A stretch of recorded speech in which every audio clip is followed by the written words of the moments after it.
Oh. Oh.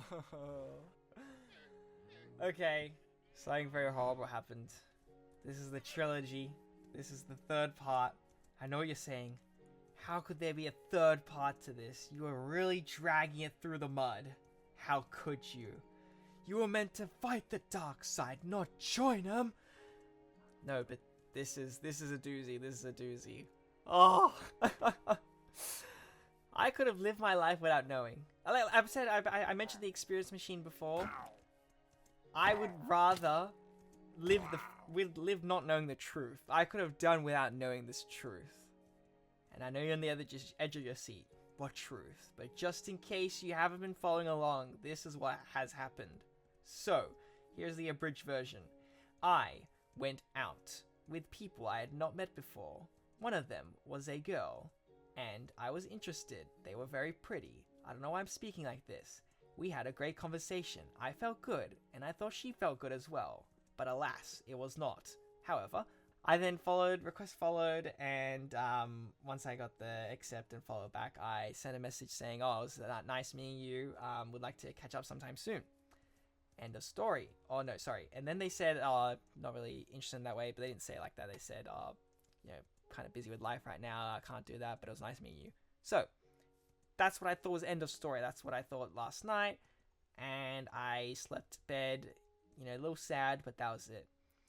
So today, I wake up and, just be chilling. I am trying to get some work done. Today I had to get a lot of work done, and I didn't because I found this horrible news. I was on my phone, and then a message came on the group chat, the friends chat, and I then ran out of battery. So I picked up... Oh, is that a scoot? Okay, I can make dog armor. I went to my laptop and put up Instagram. Went over to my DMs, and then I noticed something weird. So it was a very recent message from, my DMs are not that full, it's already gone out, but I saw the message chain from her, and it said Instagram user, and I was like, that's odd. Isn't that like a sign for being blocked or someone's deleted their account? And I was like, but I think I clicked on their account and it was fine, or I can't remember. Anyway, so I was like, okay, I think that's a glitch. It could be like because I'm pretty sure I could click their account and it was fine. Like I could still access their account. Their profile picture was still there. So, to relieve my dread, I quickly charged my phone. I was waiting. It was on the 0% symbol for a while, and then it finally went to 1%. I was good to go. I quickly turned that on, wait for it to load, and I just did not make the dog armor. I wait for it to load. I'll make it later. ADHD. I waited for it to load. Oh yeah, I have to mine diamonds. Sorry. Obsidian. Sorry. I just want to procrastinate because I don't want to say this. So I waited for it to load, and then I saw the thing, and it said their username. It didn't say Instagram user. I was like, oh, what a relief. This is just a visual bug on my laptop. I did not get blocked after all. However, no, you saw the title. I clicked on their profile. Nothing was amiss. I clicked on the message chain and nothing was amiss. I clicked on their profile, just 100% check, and then I saw it. It said the option to follow. I did not unfollow this person. And it said they had 0 followers, 0 posts, and 0 following. Ooh. I'm no scientist. I'm pretty sure I got blocked. Ooh. I've never been blocked before, not that I know of. And it feels horrible. It feels horrible. And now I can tell you for sure, there was no other message. I said, no worries, best of luck with that. That's what I said, in regards to, they said they had a bunch of work stuff to do. So I said, oh, no worries, best of luck for that. Nothing malicious. I didn't try overstep my welcome and try shoot another shot. I didn't turn back on them and, say like, oh, say some horrible things. I didn't do any of that. I just said, no worries. Like, you know, have a good one. Like, I you know, we'll part ways. But I don't know. She felt the need to block me, and oh, it was a hard pill to swallow. Because I try to live my life, you know, treating everyone like I would like to be treated, treating everyone with the respect they deserve, and you know, in my opinion, blocking someone is quite harsh. You know, this is like it's an online restraining order.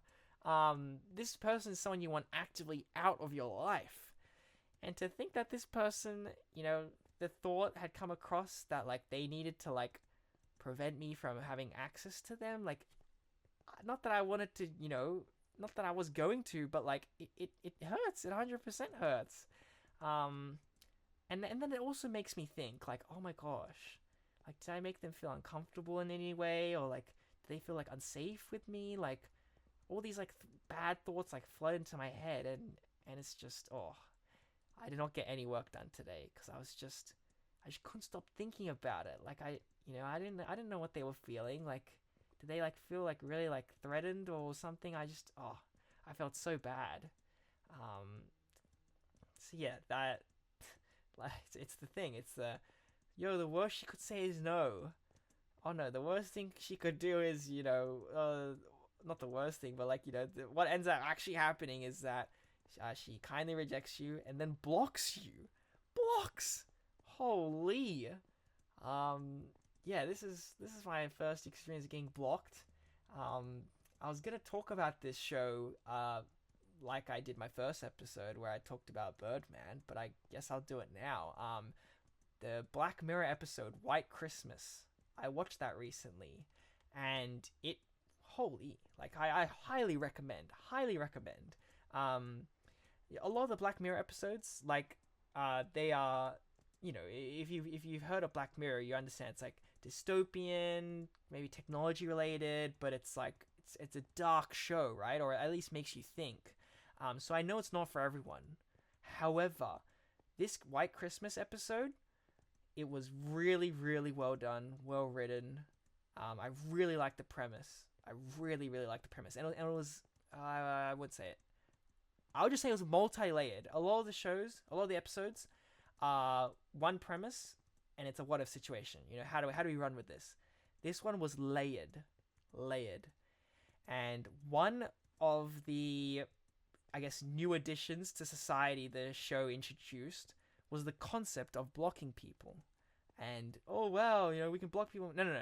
So I'll talk about the episode a bit. It was about, they had this concept where, okay, I'm gonna go back home. I don't know where this desert temple is. So it was a concept about, similar to like one of the first episodes in the first season. It was where everyone has like this brain chip where they can, I guess, see things. So I can't really remember, but everyone has like a chip, right, that affects their vision, and basically, I think you can like pull up memories and all the gizmos and stuff. You'd want a chip like that in the first place. But another thing you can do is block people. Or another one of the things you could do is like share your cast to someone else to like live watch, and they were toying around with that. But anyway, this one was the one I wanted to focus on, was the actual concept of blocking someone, and how that worked in this universe was that once you had blocked someone, their image would be erased from your field of view. There'd be a completely white, fuzzy silhouette. You would not be able to see them. You wouldn't be able to hear them, which is, if you think about it, like quite terrifying, because you can't do anything about it. You can't, you know, make amends. You can't explain your side. You can't apologize. You are completely out of contact in real life with this person. And I thought it was so fascinating because it took a concept in social media, the concept of blocking someone, and it made it so visceral because, you know, whilst this person blocked me, it's not like, at least I don't think, it's not like, you know, it's not like a restraining order, right? Like, it wasn't to that level of extreme hatred or something. Whereas this one, what I'm trying to say is that I could just block someone right now, and I wouldn't put much thought into it. But I don't know. With this one, it like really made you think about the ramifications of blocking someone. I don't know what I'm trying to say here, but is that, you know, after seeing that, some crazy things happened with all this blocking stuff. But now that I'm put in a, it's hard to see similar situation because that one is like IRL blocking, but like it's a similar concept, obviously because they took it from social media. But it's like, you know, this person did not want me in their, you know, did not want me to see what they posted in future or contact them or whatever, right? It's like, it's I don't know if I'm overreacting, but like, I don't know. I guess it's you know, first time being blocked. Yeah. And I say all this, and it wasn't my intention to continue stalking them or whatever. That's not the type of person I am. But it's just, I don't know. It feels different. Yeah, I don't know. It's complex feelings, but that is what was kind of on my mind all day. Mostly I just hoped that I didn't like offend, or I didn't like do anything to make them uncomfortable or unsafe. Like I hope that wasn't the case. But yeah, it was very interesting. Very interesting. So it definitely makes me not want to ask anyone out ever again. Holy, I how am I gonna recover from this? It's gonna take a while. Look, I don't know if this is a normal thing, just blocking people after they ask you out. But is that a chicken? Is that a horse rider jockey? No, it's not. Yeah. So yeah, first experience being blocked. Yeah. Wow. I really regret listening to my friends, because that's another thing. I was not content, but I was gonna let this whole thing go, right? Like I didn't get the contact then and there. That's game over. That's my fault. And I was gonna let it slide, just a blip in my book. But I was convinced otherwise, to not my benefit, and it's just, it kind of makes it sting just that tiny bit more, because you know, it's not completely my own volition that I did this. Some people helped me dig the hole as well, you know. I guess I'll add another bit of juice whilst you're in here. That has a similar theme. So I guess the theme of this one, between this story and the story I just told, is the inability to do things after hearing the news. Because, like I said, I had to do work today. I was pretty behind on uni work, and I was gonna smash out a bunch of lectures. But as soon as I saw that, my entire mood changed. I just like sat there and like reflected. Look, maybe I'm overreacting, but that's how I felt. And I couldn't even really eat my lunch. Could not even eat my lunch. And I'm not trying to like be the victim here. This is just what happened. Yeah, this reminds me of back in high school. Now in high school, I was not, you know, I was not really making moves out there, you know, to try to secure a girlfriend. I don't know, I've just used the approach I've always used my entire life. Just sit there and see what happens, see what comes to me, and that is not a good approach. I used to have a more active approach until I got super hardly friend-zoned, and I was basically just like, you know what, I'm done. I said I'm done. So yeah, post that, I just, you know, was not in anyone's DMs, did not try to be in anyone's DMs. I just, basically just lived life like that.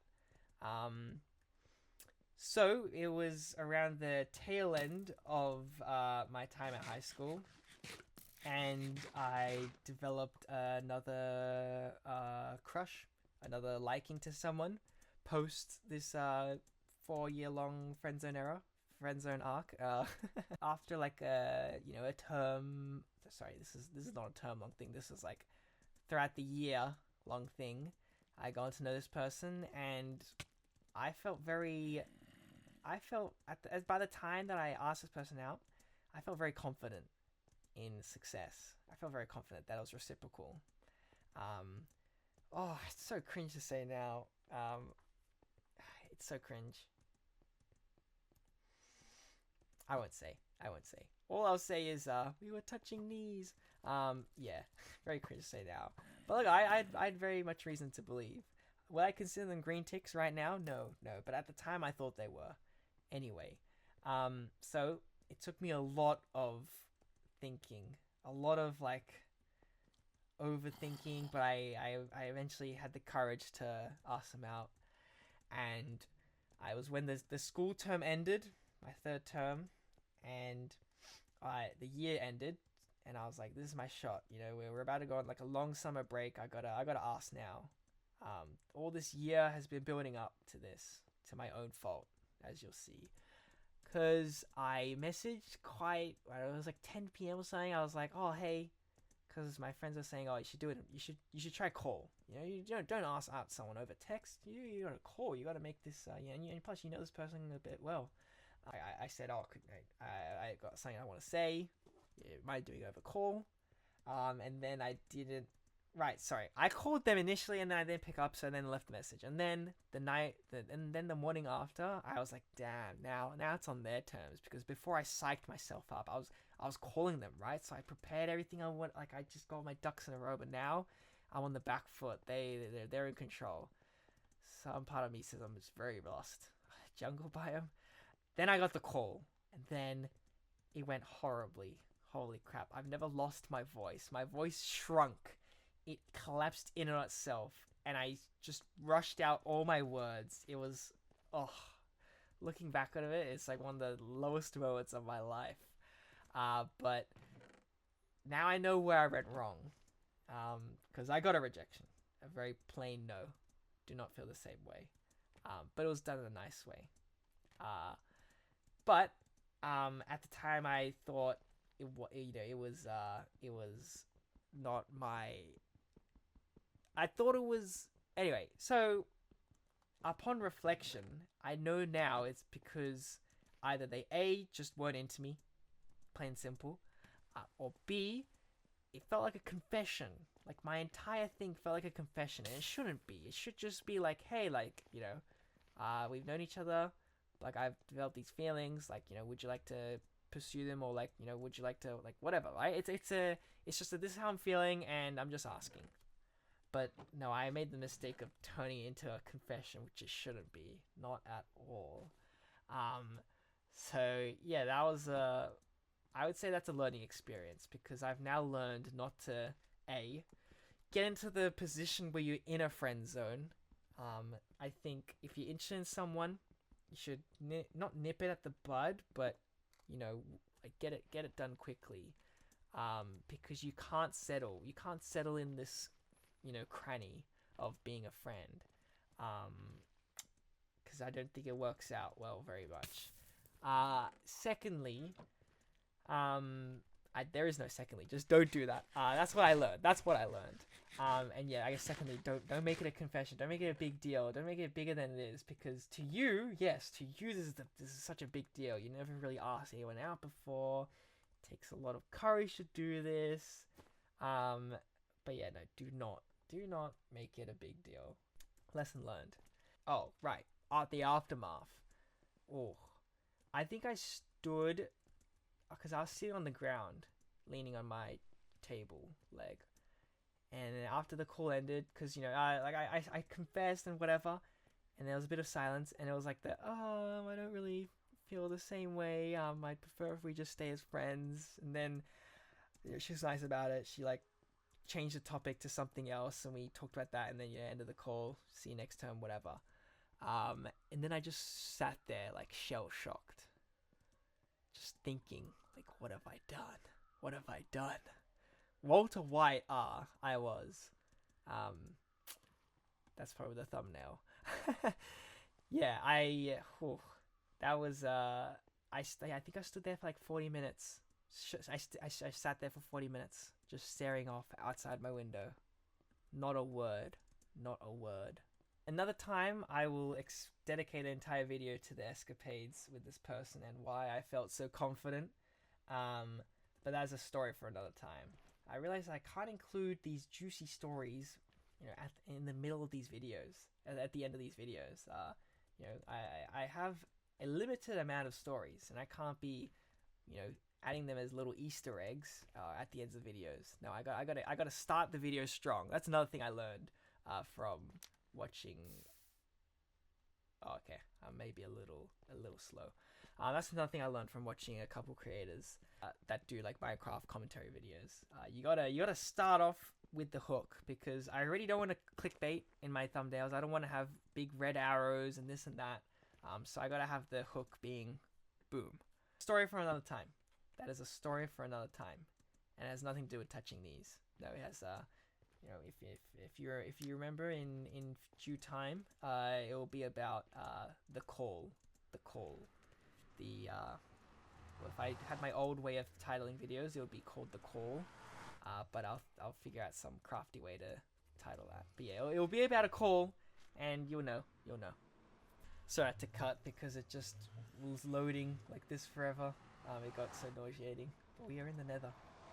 So that'll be fun for next episode, when I am not talking about very bad experiences. I just want to, before I leave this video, I just want to say, if I'm overreacting, I understand that. However, this is how I felt. And please let me know that I'm overreacting or I'm taking away from the situation. Like, yeah, this is this is just a diary. This is how I felt. So, in the nether, carpe diem. Actually, do not carpe diem. Do not carpe diem. Carpe diem unless you're like 100% sure. 100% sure. I think next time I will not go, if I have to do a morning after text, I will not go straight for the, not, because I didn't go for the jugular. I will not go straight for the, what's a word less than jugular? But yeah, I won't go straight for the cheese, okay? I won't go straight for the cheese. I will, take a more casual approach, even more casual. Don't even just say it was great meeting, but reference something you talked about the last night. Have a conversation first. Ease into it, and then drop like, oh, like I was going to this thing if you'd be interested. I think starting it off from the get-go, you're bound to, because then like when you're texting, you get a different type of person, right? Are they a good texter? Are they if they're interested, I don't think they're gonna be anyway, I don't know. So yeah, ease. I will ease next time. That's what I've taken away. So yeah, carpe diem. But when it comes to asking people out, ease. Unless you're like a 6 foot whatever, or if you're a girl, model feature whatever. I don't know. Anyway, carpe diem, but ease into the carpe dieming, and I'll see ya in the next one. Bye. Thanks.